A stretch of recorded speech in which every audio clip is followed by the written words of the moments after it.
Shaktipuram, South India's biggest 200 acres township in Coimbatore. Premium commercial and residential plots. i5 Housing and Properties. தேடுறதை விடுங்க, தேர்வு செய்யலாம் வாங்க. Call 9962 557 557. குறைந்த விலை நிறைந்த தரம் தங்கள் தேவைகள் அனைத்தும் ஒரே இடத்தில் ஜெயச்சந்திரன். கன்னியாகுமரியோட காங்கிரஸ் பாராளுமன்ற உறுப்பினரான திரு விஜய் வசந்த் அவர்கள் அவருடைய எக்ஸ்பிரஸ் பக்கத்துல ஒரு பதிவு ஒன்று போட்டிருக்காரு. கல்வி முறையும் அரசாங்கமும் ஒரு சிறந்த எதிர்காலத்தை பெற போராடும் மாணவர்களையும் பெற்றோர்களையும் அனைவரையுமே கேலி செய்வது போல தெரிகிறது. ஒவ்வொரு நாளுமே ஒரு புதிய மற்றும் தனித்துவமான நெருக்கடியை கொண்டு வந்துட்டு இருக்காங்க. அதோட வெக்கமற்ற தன்மையை ஒரு கின்னஸ் உலக சாதனைக்கு தகுதியானது அப்படிங்கிற மாதிரி போட்டிருக்காரு.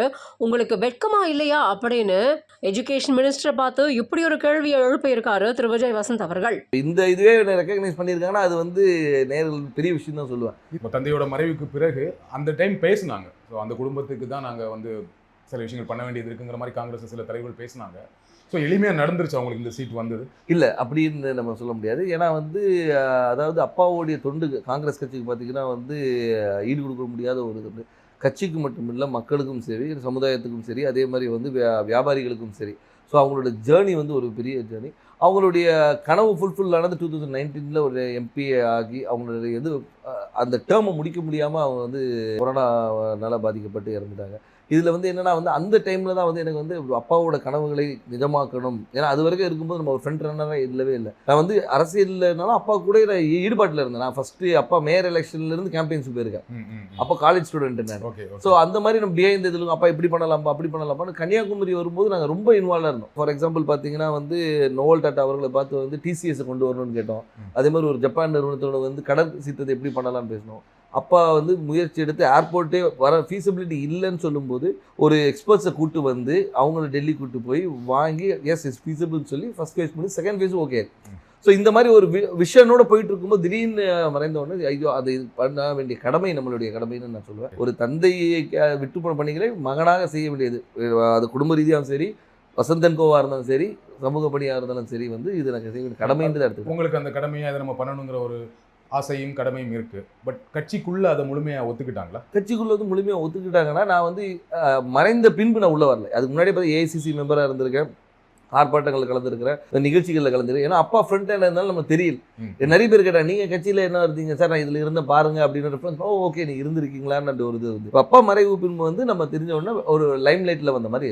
நடுவில் கார்த்தி சிதம்பரம் அவர்கள் கன்னியாகுமரி தொகுதிக்கு வந்து பிரியங்கா காந்திக்கு விருப்ப மனு கொடுத்தாரு இல்லையா? அப்போ எப்படி இருந்துச்சு அது? அப்போ எனக்கு என்ன தோணுச்சுன்னா, ஓகே கட்சிக்குள்ள அதுக்கு முன்னாடியே பேசிட்டு இருந்தாங்க, விஜய் வசந்துக்கு தான் தொகுதி கொடுக்க போறாங்க அப்படின்னு பேசிட்டு இருக்கும்போது இந்த ஒரு நிகழ்வு நடந்தது. கட்சிக்குள்ள அப்போ ஒரு சப்போர்ட் இல்லாம இருக்கும் அப்படி இல்லை. அதாவது அதுக்கு தான் பேர் விருப்ப மனுன்னே வச்சிருக்காங்க. அவங்க விருப்பப்படுறவங்கள வந்து இது பண்றது தான் விருப்ப மனு வச்சிருக்காங்க. ஏன்னா வந்து அப்பா போட்டியிடும் போது ராகுல் காந்தி அங்கே போட்டியிடும் சொல்லி விருப்ப மனு கொடுத்தவங்களும் இருக்காங்க. ஸோ அதனால அந்த விருப்பத்தை வந்து ஒரு அகில இந்திய தலைவர் நம்ம தொகுதியில் கன்னியாகுமரி வந்து காங்கிரஸோட கோட்டையாக இருந்த ஒரு இது, காமராஜர், குமரி அனந்தன் இவங்கெல்லாம் வெற்றி பெற்ற ஒரு இது, டென்னிஸ் எல்லாருமே வெற்றி பெற்ற ஒரு காங்கிரஸோட இதாக இருந்தனால அந்த ஒரு பலம் இருக்கிறதுனால வந்து பண்ணால் நல்லா இருக்கும்ன்ற ஒரு இது. இப்போ சீட் கொடுத்தாச்சு, எந்த அளவுக்கு நம்பிக்கையா இருக்கீங்க? ரொம்ப நம்பிக்கையா இருக்கு. மக்கள் என்ன ரெஸ்பான்ஸ் சொல்றாங்க? மக்கள் ரெஸ்பான்ஸ் ரொம்ப நல்லா இருக்கு, ரொம்ப நல்லா இருக்கு. அதே மாதிரி என்னன்னா வந்து ஆதரவும், அதாவது வந்து முதற்கண் வந்து கட்சியோடைய ஸ்ட்ரென்த்தும் இந்த எங்களுடைய கூட்டணியோடைய பலமும், அதுபோல் அப்பா விட்டு சென்ற பணிகளும், அதுபோல் ராகுல் காந்தி அவர்களுடைய வருகை, அது வந்து அந்த கரெக்டாக அந்த மார்ச் 1 வந்தது வந்து ஒரு பெரிய எழுச்சியை கொடுத்தது.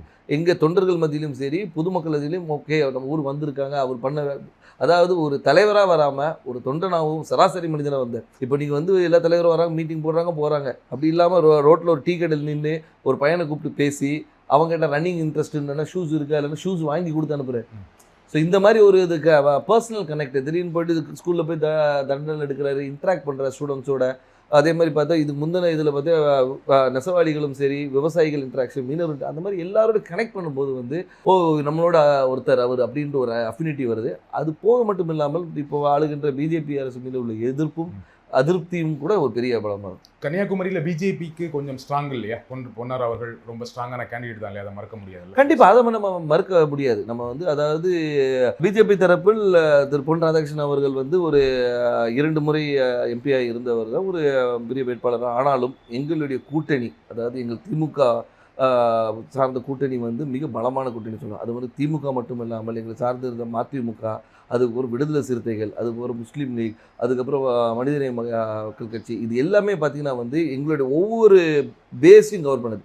அதாவது ஒரு முஸ்லீம்ஸ் கவர் பண்ணுது, திமுகவோட ஸ்ட்ராங் ஹோல்டு, மதிமுகவோட ஸ்ட்ராங் ஹோல்டு, அந்த மாதிரி வந்து எல்லா பாக்கெட்டும் கவர் பண்ணி எங்களோட ஸ்ட்ரென்த்தை வந்து நான் இன்னும் மொபிலைஸ் பண்ணி வச்சுருக்கோம். ஸோ இப்போ பார்த்தீங்கன்னா வந்து இது வந்து எங்களுடைய ஷுவர் ஷாட் விக்ட்ரின்னு சொல்லணும். ஸோ உங்கள் கூட்டணியோட ரொம்ப ஸ்ட்ராங்காக இருக்குது, அந்த கூட்டணியை ஒரு பெரிய வெற்றி தேடித்தரும்னு சொல்கிறீங்க. கண்டிப்பாக திரு வசந்தகுமார் அவர்களுக்கு கன்னியாகுமரி தொகுதி மக்கள் வாக்களித்தாங்க.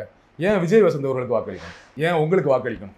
அதான் வசந்தகுமார் அவர்களுக்கு வாக்களித்தனால விஜய் வசந்துக்கு வாக்களிக்கணும்னு நான் சொல்ல வரல. ஆனால் ஒரு காங்கிரஸ் வேட்பாளராகவும் அதே மட்டுமல்ல வசந்தகுமார் அவர்கள் வந்து இந்த மக்களுக்கும் கன்னியாகுமரி மக்களுக்கும் பல துண்டுகளை செஞ்சுருக்காங்க. அது விட்டு போன பணிகளை வந்து அவர் மகன் செய்வார் என்ற ஒரு நம்பிக்கை அவங்களுக்கு இருக்குது. அது மட்டும் இல்லாமல் வந்து நான் வந்து ஒரு வாரிசாக வந்து நேராக போயிட்டு வந்து நான் நேராக டெல்லியில் இங்கேயும் போய் வரல.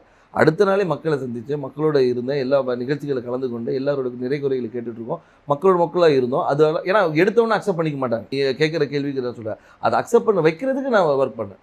ஸோ அதனால் வந்து அப்பாவுடைய இடத்தை வந்து மகன் வந்து நிரப்பார் என்ற நம்பிக்கையை அவங்களுக்கு கொடுத்தேன். அந்த நம்பிக்கையை வந்து எல்லார் மேலேயும் பெருசாகவே இருக்குது. அதனால் வெற்றி வாய்ப்பு ரொம்ப நல்லது. குமரி மாவட்டத்தில் வரீங்க, ரொம்ப படித்த மாவட்டம், ஆனால் அங்கே நிறைய பிரச்சனைகளும் இருக்குது. அதை கரெக்டாக ஐடென்டிஃபை பண்ணியிருக்கீங்களா? என்னென்ன திட்டங்கள் வச்சுருக்கீங்க? கண்டிப்பாக. அதாவது வந்து நீங்கள் கன்னியாகுமரியை பொறுத்த வரைக்கும் பார்த்தீங்கன்னா வந்து இந்த மிக்ஸ் ஆஃப் ஆல்னு சொல்லலாம். அதாவது கடல் இருக்குது, மலை இருக்குது, எல்லாமே இருக்குது. அதனால் வந்து மக்களுடைய தேவைகளும் அவங்களுடைய இதுவும் நிறைய வேறுபாடுகள் இருக்குது. ஒரு பாக்கெட்டையும் நாங்கள் அனலைஸ் பண்ணி வச்சுருக்கோம். அதாவது இந்த மக்களுக்கு இது தேவை, இவங்களுக்கு இது தேவையில்லைன்ற அளவுக்கு அனலைஸ் பண்ணி வச்சுருக்கோம். மக்களுக்கு விரோதமான எந்த ஒரு சட்டத்தையும் கொண்டு வரக்கூடாது என்ற ஒரு முடிவும், மக்களுக்கு எப்போவுமே நன்மை கொடுக்கணுன்ற ஒரு சட்டத்தை கொண்டு வரணும். அவங்க மக்களுடைய வாழ்வாதாரத்தை உயர்த்துகிற அளவுக்கு என்ன செய்யணுமோ அந்த திட்டங்களை கொண்டு வந்து. எனக்கு தெரிஞ்ச வரைக்கும் குமரி மாவட்டத்தில் வாழ்வாதாரம் ஓரளவுக்கு நல்ல வாழ்வாதாரம் இருக்கும், எல்லாமே படித்தவங்களாக இருப்பாங்க, வேலையில் இருப்பாங்க. ஆனால் என்னென்னா அங்கே என்ன வேலை கிடைக்குன்னா, ஒன்று படித்து முடித்தா டீச்சர், பெண்களாக இருந்தால் நர்ஸு, அப்படி இல்லைன்னா இப்போ ஒரு சமீப 10 வருடங்களாக சாஃப்ட்வேர் இன்ஜினியர் நிறைய பேர் வந்து சென்னையில் வேலை பார்க்குறாங்க, ஃபாரின் போவாங்க, கப்பல் போவாங்க, இந்த மாதிரி வேலை செய்வாங்களே தவிர மாவட்டத்துக்குள்ள வேற என்ன வேலை வாய்ப்புனா எதுவுமே பெருசாக கிடையாது. ஃபேக்ட்ரிஸ் கிடையாது, சாஃப்ட்வேர் கம்பெனிஸ் கிடையாது. அப்போ அதற்கான திட்டங்கள் என்ன? அதற்கான திட்டங்கள் நிறைய கொண்டு வர திட்டங்கள் நிறைய இருக்குது. ஏன்னு சொல்லிங்கன்னா வந்து நீங்கள் சொல்கிற ரிக்குவயர்மெண்ட்ஸ் மட்டும் பார்த்தீங்கன்னா வக்கீல்களும் நிறைய இருக்குது, டாக்டர்ஸ் நிறைய இருக்கிறாங்க. நீங்கள் சொன்ன அது நர்ஸ் டாக்டர்ஸ். அது மட்டும் இல்லாமல் வந்து லிட்ரஸி ரேட் அதிகம் இருக்கிறதுனால வந்து இவங்க பல இடங்களில் ஸ்ப்ரெட் பண்ணியிருக்கிறாங்க. ஸோ அது மாதிரி தொழிற்சாலைகளை கொண்டு வரது வந்து ஒரு சில பாக்கெட்டில் கொண்டு வரலாம். நீங்கள் பார்த்தீங்கன்னா நீங்கள் தொழிற்சாலைகள் வந்து ஒரு இடத்துல கூட, அதே மாதிரி கடற்புற கதை வந்து டெவலப் பண்ணுறது என்னென்ன கொண்டு வரணும். ஸோ தொழிற்சாலையை கொண்டு வருது. அதனால வந்து ஒவ்வொரு ஊர் இப்போ பார்த்தீங்கன்னா ரப்பர் ஃபேக்ட்ரி இருக்காங்க, ரப்பர் ஃபேக்ட்ரியை வந்து நம்ம டெவலப் பண்ணலாம். ஸோ வந்து அது மாதிரி தொழிற்சாலை நிறைய இருக்குது. அதே மாதிரி வேலை வாய்ப்பு திட்டங்களும் நிறைய கொண்டு வரலாம். நம்ம என்னென்னா நம்ம மக்கள் என்னென்னா இங்கே இருக்கிற மக்கள் எல்லாமே பாதி பேர் வெளியே தான் இருக்கிறாங்க. இப்போ இந்த கொரோனால தான் நமக்கு தெரிஞ்சு பாதி பேர் ஊரில் இருக்கும். இவ்வளோ பேர் வந்து நம்ம ஊரை சார்ந்தவங்க இந்த தமிழ்நாடு முழுக்க இருக்காங்க தெரியுது. Karthipuram, South India's biggest 200 acres township in Coimbatore. Premium commercial and residential plots. i5 Housing and Properties. தேடுறதை விடுங்க, தேர்வு செய்யலாம் வாங்க. Call 9962 557 557. குறைந்த விலை, நிறைந்த தரம், தங்கள் தேவைகள் அனைத்தும் ஒரே இடத்தில். ஜெயச்சந்திரன்.